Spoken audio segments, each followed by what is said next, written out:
Hi, I hope I don't look too terrible. I have been camping in my car. I am in the woods right now and I haven't washed my face or brushed my teeth or anything. I'm just sitting in a little meadow in some beautiful woods, and I am on my way to my job, which right now is in Durango, Colorado, which is southwest Colorado, very close to Mesa Verde. If you've heard of that, you probably have. And this is my third field session of the summer. The first one was actually with a different company, and that was doing survey in the woods, which didn't turn out so well for me. The whole session was really kind of a shit show, for lack of better words. Yeah, it was rough terrain and very rough weather. I mean, literally, the first day out there we had rain and sleet and snow all in one day, and we were camping, so that wasn't very fun. And then by the third or fourth day, I ended up hurting myself. I slipped on a slippery rock, my right foot went out from under me, and my left knee landed straight on the corner of this rock and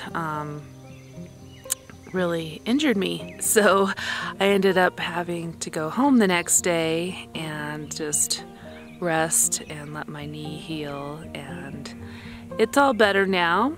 But in the meantime, I was offered a different job doing excavation in the Durango area, which was really exciting for me. For one, because the Southwest is a really cool place for archaeology.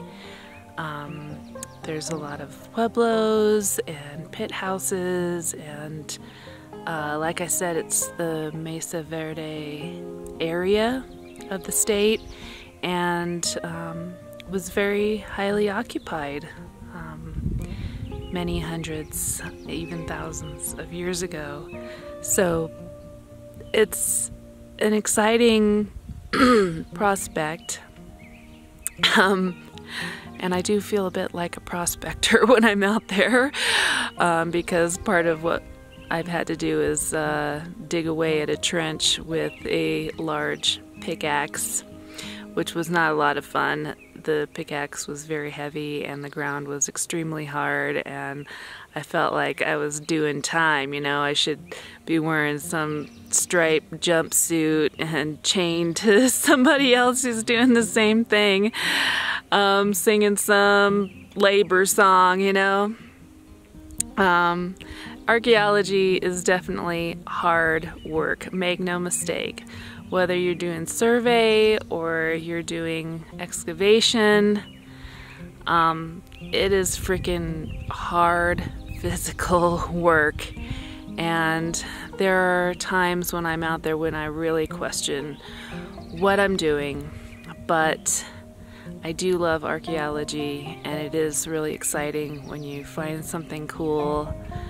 And I do love being outdoors, and so far everybody I have worked with has been really awesome. I mean, it's just a lot of really great people, a lot of very rugged people. I mean, it's amazing. A lot of these folks, especially the women, are like young people who are just basically living in their cars, because the nature of archaeology work is that, you know, you have to travel a lot, even if it's just one job, like one project from one company.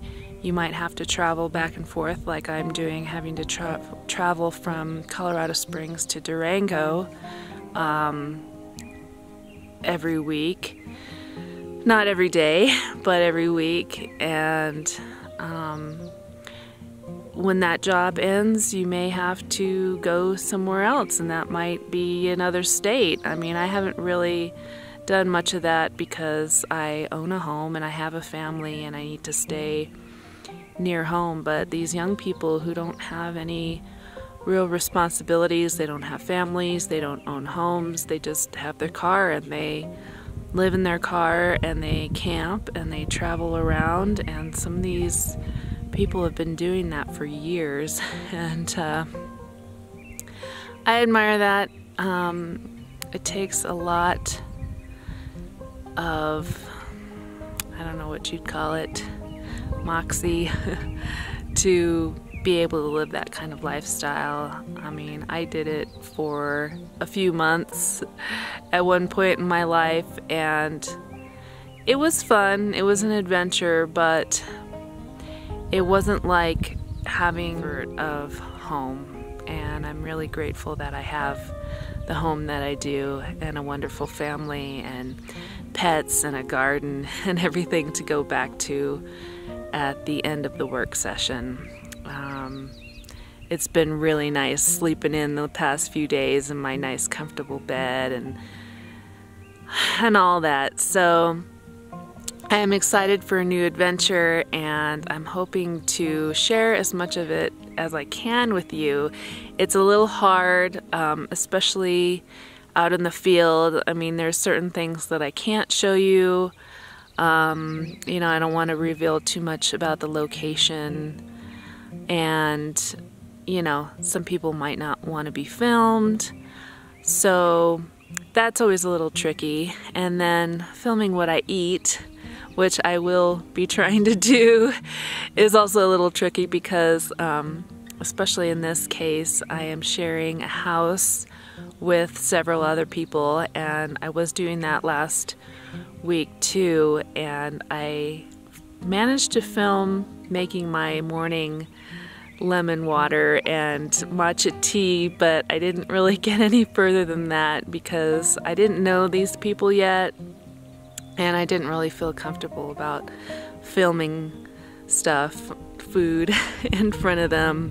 But I've gotten to know them a little better now, and some of them know what I do, so I'm going to try it again this week and show you, you know, what I typically eat in a day doing archaeology, what I'm doing, and just share a little bit of my adventure with you.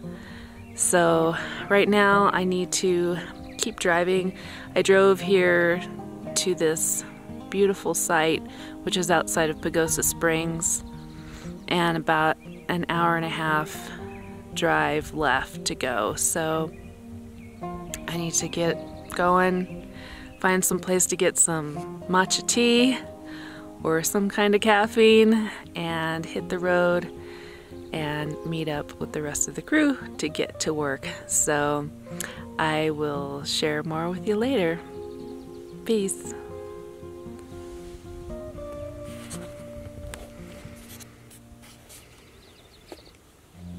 I found this really great camping spot in the San Juan National Forest, which I camped at several times, but the first time I arrived there, they were doing a control burn, which was really interesting to see. There were all these little fires throughout the forest, and it was really kind of eerie, but it's a good thing because doing these controlled burns protects the forest from major forest fire.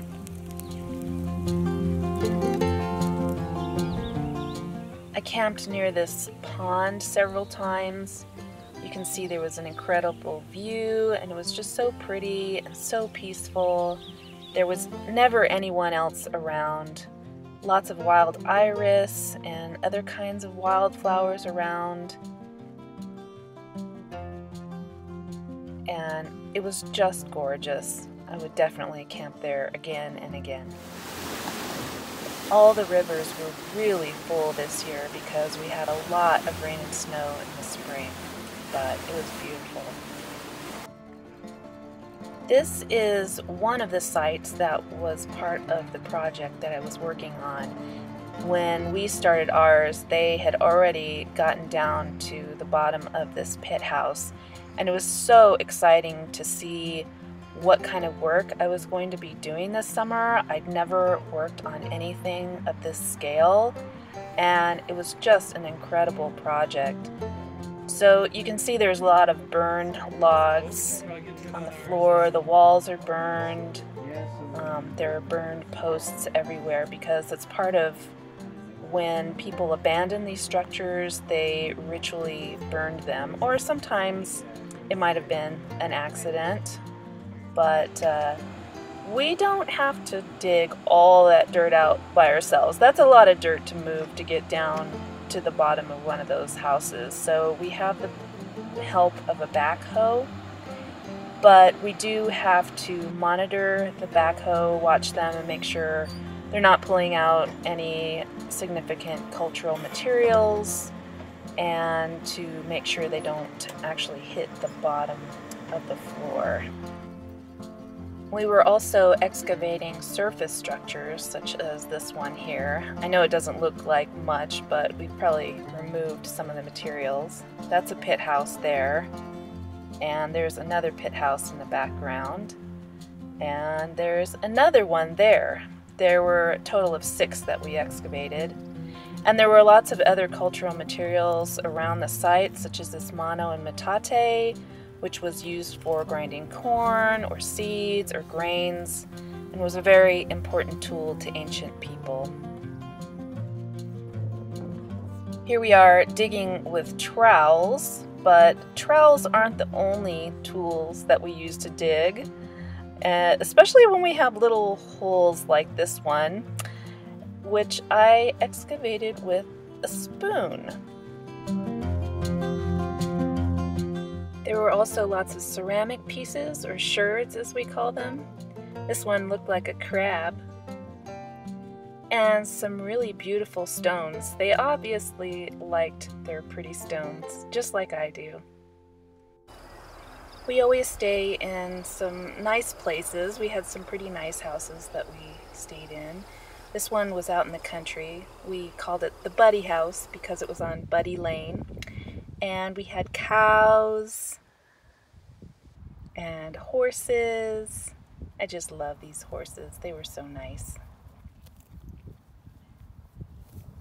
And I had a nice bedroom to stay in.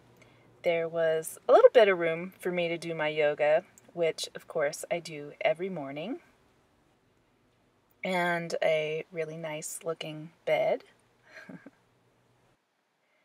some nice artwork on the walls. It was a beautiful late spring, early summer, and for 4th of July we had a nice barbecue at the Buddy House. Here I have a nice vegan meal and a margarita.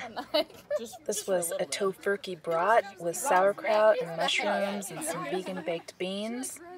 And these barbecues became a weekly event that were really great for getting to know the crew, and something that I really miss. So if you liked this video, give it a thumbs up, and there's plenty more to come. So I will see you in the next video. Peace. Thanks for watching.